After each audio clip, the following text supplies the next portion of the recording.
વિદ્યાર્થી મિત્રો નમસ્કાર। આજે આપણે ધોરણ 11 વિષય અર્થશાસ્ત્ર એની અંદર પ્રકરણ 5 આવક અને ખર્ચના ખ્યાલો વિશે આપણે અભ્યાસ કરીશું। આપણે પ્રકરણ 5 ની અંદર કઈ કઈ બાબતોનો અભ્યાસ કરવાના છે તે જાણી લઈએ। તો આપણે અહીં પ્રકરણ 5 ની અંદર સૌપ્રથમ ઉત્પાદન ખર્ચનું વર્ગીકરણ, એની અંદર લાંબા ગાળાનું ઉત્પાદન ખર્ચ અને ટૂંકા ગાળાનું ઉત્પાદન ખર્ચ, એમાં ટૂંકા ગાળાનું જે ખર્ચ છે એની અંદર સ્થિર ખર્ચ, અસ્થિર ખર્ચ, સીમાંત ખર્ચ, સરેરાશ ખર્ચનો આપણે અભ્યાસ કરીશું। ત્યાર પછી આપણે આવકના ખ્યાલોમાં સીમાંત આવક, સરેરાશ આવકનો આપણે અભ્યાસ કરીશું। પછી ત્યાર પછી લાંબા ગાળાનું ખર્ચ વિશે આપણે અભ્યાસ કરીશું અને સીમાંત ખર્ચ અને સરેરાશ ખર્ચ વચ્ચેનો સંબંધ વિશે આપણે અભ્યાસ કરીશું। તો અહીં પ્રકરણ 5 ની અંદર આટલી બાબતોનો આપણે અભ્યાસ કરવાનો છે। બાકીની જે મુદ્દાઓ છે એ જે 30% જે અભ્યાસક્રમ ઘટાડો કરવામાં આવ્યો તેમાં તે આ વખતે પરીક્ષાની અંદર પૂછાવાના નથી, કે જેવા કે ખર્ચના વિવિધ ખ્યાલો, સરેરાશ અને સ્થિર ખર્ચ અને અસ્થિર ખર્ચ, પૂર્ણ હરીફાઈમાં સીમાંત આવક, કુલ આવક અને સરેરાશ આવક, અને અપૂર્ણ હરીફાઈમાં કુલ આવક, સરેરાશ આવક અને સીમાંત આવકનો અભ્યાસ। આ મુદ્દાઓ આ વખતે અભ્યાસક્રમની અંદર મૂકવામાં આવેલા નથી, કારણ કે જે 30%નો જે અભ્યાસક્રમમાં ઘટાડો કરવામાં આવ્યો તેમાંથી આ મુદ્દાઓને બાદ કરવામાં આવ્યા છે। હવે આપણે પ્રકરણ 5 ની અંદર સૌપ્રથમ ઉત્પાદન ખર્ચનું વર્ગીકરણ।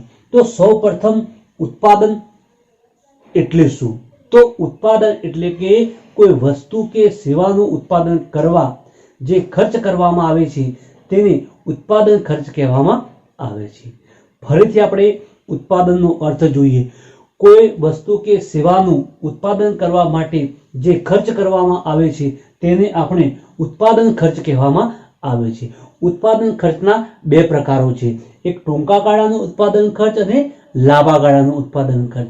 તો આપણે અહીં ઉત્પાદન ખર્ચનું જે વર્ગીકરણ છે એમાં આપણે સૌપ્રથમ ટૂંકા ગાળાના ઉત્પાદન ખર્ચ વિશે આપણે અભ્યાસ કરીશું। એની અંદર આપણે સૌપ્રથમ સ્થિર ખર્ચ વિશે આપણે અભ્યાસ કરીશું। તો સ્થિર ખર્ચ કોને કહેવાય?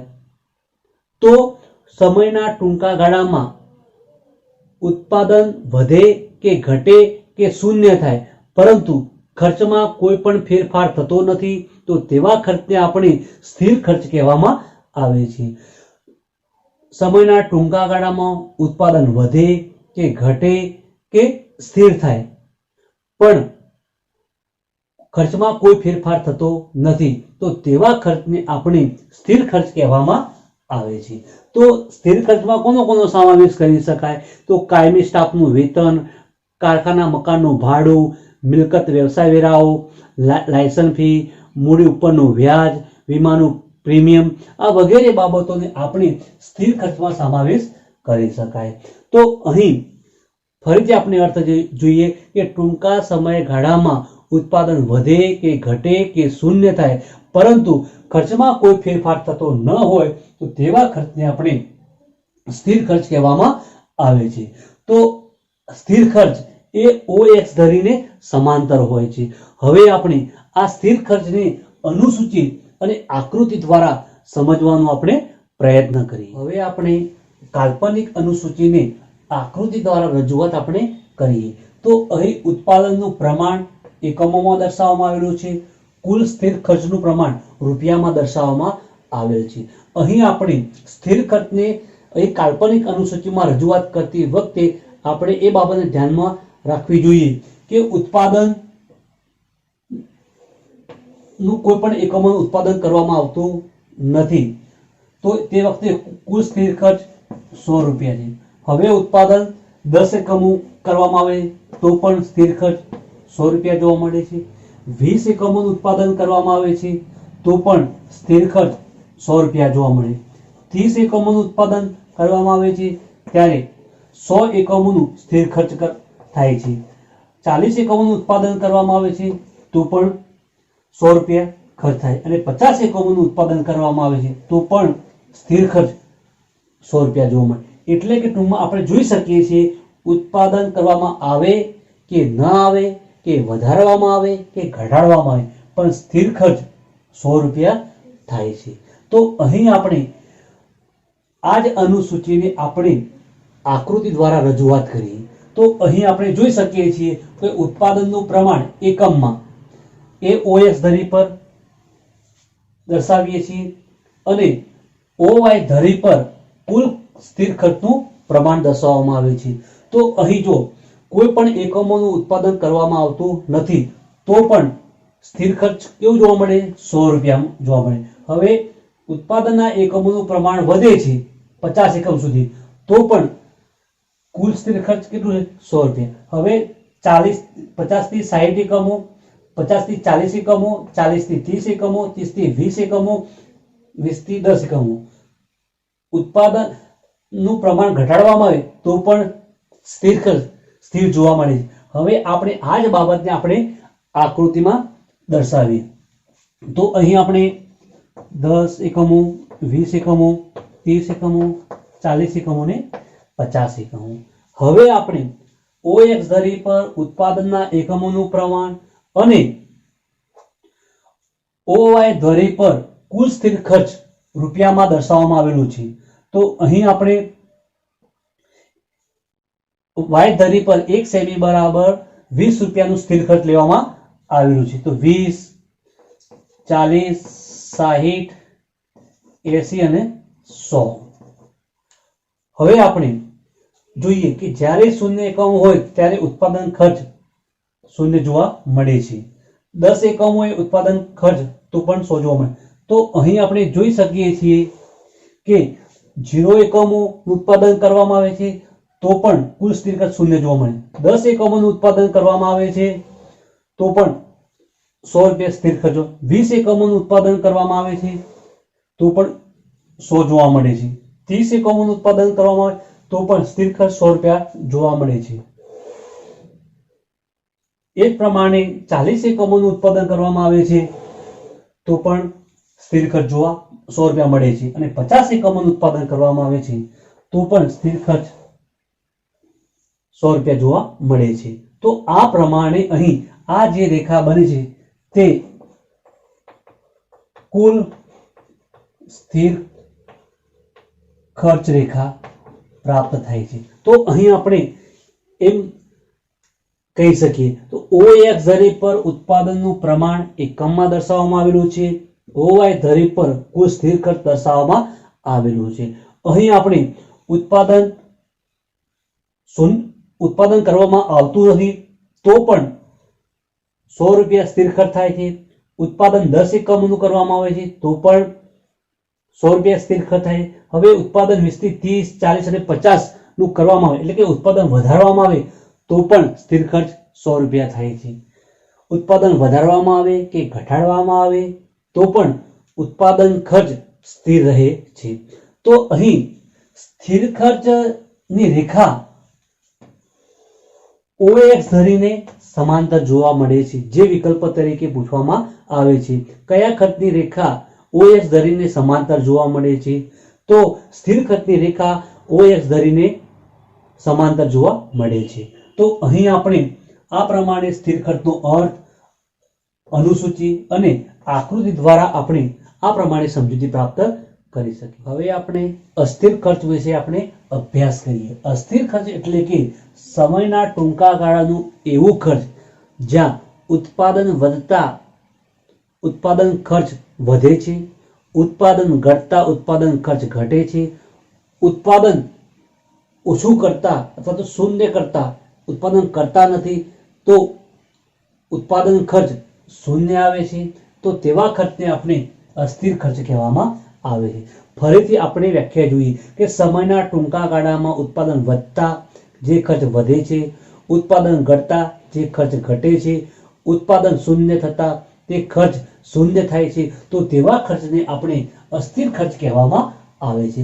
હવે આપણે તો આ ખર્ચની અંદર આપણે કઈ કઈ બાબતોનો સમાવેશ કરી શકીએ? તો કાચા માલની કિંમત, વીજળીનું બિલ, બળતણનું ખર્ચ વાહન વ્યવહાર ખર્ચ અને શ્રમિકોનું વેતન વગેરે ખર્ચને આપણે અસ્થિર ખર્ચમાં સમાવેશ કરી શકીએ.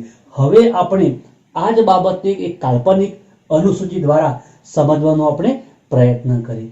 અહીં ઉત્પાદનના એકમોનું પ્રમાણ જોઈએ તો 0 એકમોનું પ્રમાણ, 10 એકમોનું પ્રમાણ, 20 એકમોનું, 30 એકમોનું, 40 એકમોનું અને 50 એકમોનું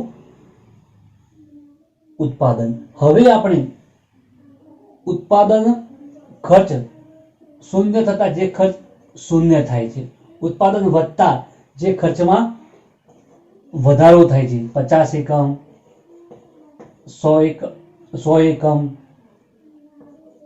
150 એકમ, 200 એકમ અને 250 એકમ. તો અહીં આ પ્રમાણે જે ખર્ચ ઉત્પાદન વધતા વધે છે, ઉત્પાદન ઘટતા જે ખર્ચ ઘટે છે, તો તેવા ખર્ચને આપણે અસ્થિર ખર્ચ કહેવામાં આવે છે. હવે આપણે આ જ બાબતને આકૃતિ દ્વારા સમજવાનો આપણે પ્રયત્ન કરીએ. તો અહીં આપણે સૌપ્રથમ OX ધરી પર ઉત્પાદનનું પ્રમાણ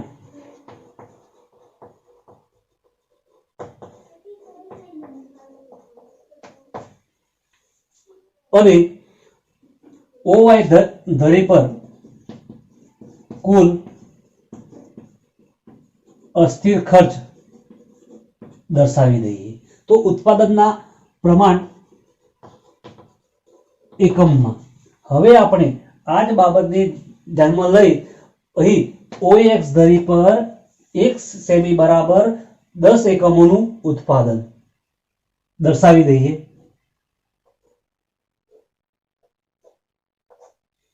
તો 10, 20, 30, 40 અને 50 એકમોનું ઉત્પાદન. હવે આપણે OY ધરી પર આપણે 1 સેમી બરાબર 50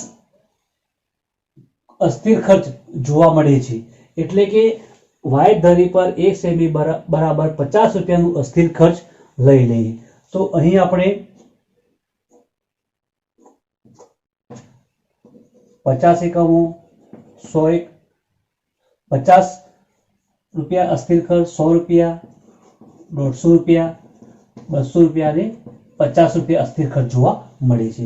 એટલે કે ટૂંકમાં જે પ્રમાણે ઉત્પાદન વધે તો અસ્થિર ખર્ચ વધે, ઉત્પાદન ઘટે તો અસ્થિર ખર્ચ ઘટે અને ઉત્પાદન શૂન્ય થતા અસ્થિર ખર્ચ શૂન્ય થાય. તો તેવા ખર્ચને આપણે અહીં અસ્થિર ખર્ચ કહેવામાં આવે. હવે આ આપેલ અનુસૂચિને આપણે આકૃતિમાં દર્શાવી દઈએ. તો અહીં આપણે જોઈ શકીએ કે શૂન્ય ઉત્પાદને શૂન્ય ખર્ચ. હવે 10 એકમોનું ઉત્પાદન કરવામાં આવે ત્યારે 50 રૂપિયા અસ્થિર ખર્ચ જોવા મળે. હવે ઉત્પાદન વધારીને 20 એકમોનું કરવામાં આવે ત્યારે અસ્થિર ખર્ચ 100 રૂપિયા જોવા મળે છે. 30 એકમોનું ઉત્પાદન કરવામાં આવે તો અહીં 150 રૂપિયા અસ્થિર ખર્ચો. 40 એકમોનું ઉત્પાદન કરવામાં આવે તો 200 રૂપિયા અસ્થિર ખર્ચ જોવા મળે છે અને 50 એકમોનું ઉત્પાદન કરવામાં આવે તો અસ્થિર ખર્ચ 250 રૂપિયા જોવા મળે. એટલે આપણે અહીં જોઈ શકીએ છીએ કે ઉત્પાદન વધતા